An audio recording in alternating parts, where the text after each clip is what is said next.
Welcome, seekers, to the Oracle's Nightlight, where the wisdom of the ancients casts a calm, searching glow on our modern lives.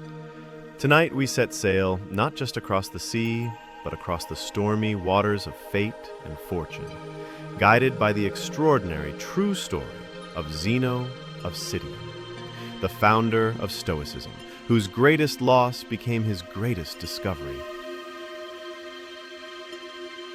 Picture this: the Mediterranean 2,000 years ago. Zeno, a successful merchant from Citium, his ships heavy with Phoenician dyes, luxuries bound for distant shores. He is prosperous, respected, self-assured.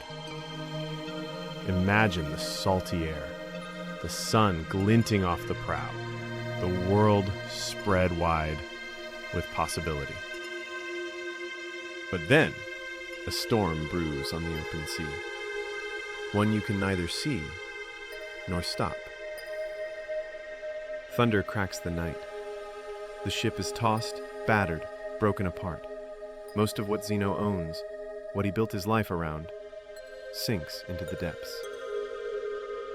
In the span of a single night, his life's work vanishes. Gone. Have you ever lost something you believed defined you? A job? A relationship? A dream? Think of that feeling, the ground shifting beneath you, the question pounding. What now? Zeno staggers ashore near Athens. No wealth, severed from the life he planned. Alone in a foreign city, he wanders the dusty streets. What would you do? Fight to rebuild the same dream, or, as most do, sink into bitterness? But fate, strange in its gifts, leads Zeno into a humble bookseller's shop. Among papyrus scrolls and curious students, he finds the Socratic dialogues, the words of Socrates, who once said, thoughtful, "The unexamined life is not worth living." Zeno reads, transfixed. The words are like a lantern in the darkness. Philosophy, not fortune, becomes his anchor. He studies under the Cynic Stoic forefathers. In the bustling Athenian forums, he asks, what truly belongs to us? How can we find peace when nothing outside us is stable? What began as a shipwreck becomes calling. In time, Zeno founded a new school of thought, Stoicism, named for the painted stoa, the open colonnade where he taught. His followers are called Stoics, those who endure calmly, those who question not why me, but how will I respond? Let's pause to draw out the heartbeat of this story.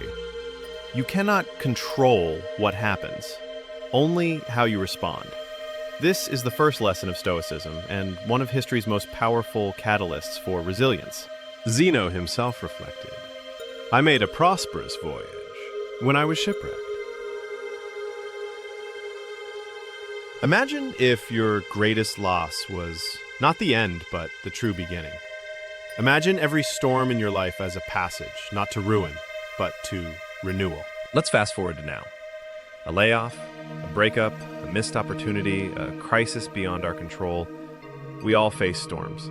The Stoic way is not to suppress sadness or ignore pain, but to ask, amid loss, what can I learn here? What values can guide me through? Is this the moment where my real journey begins?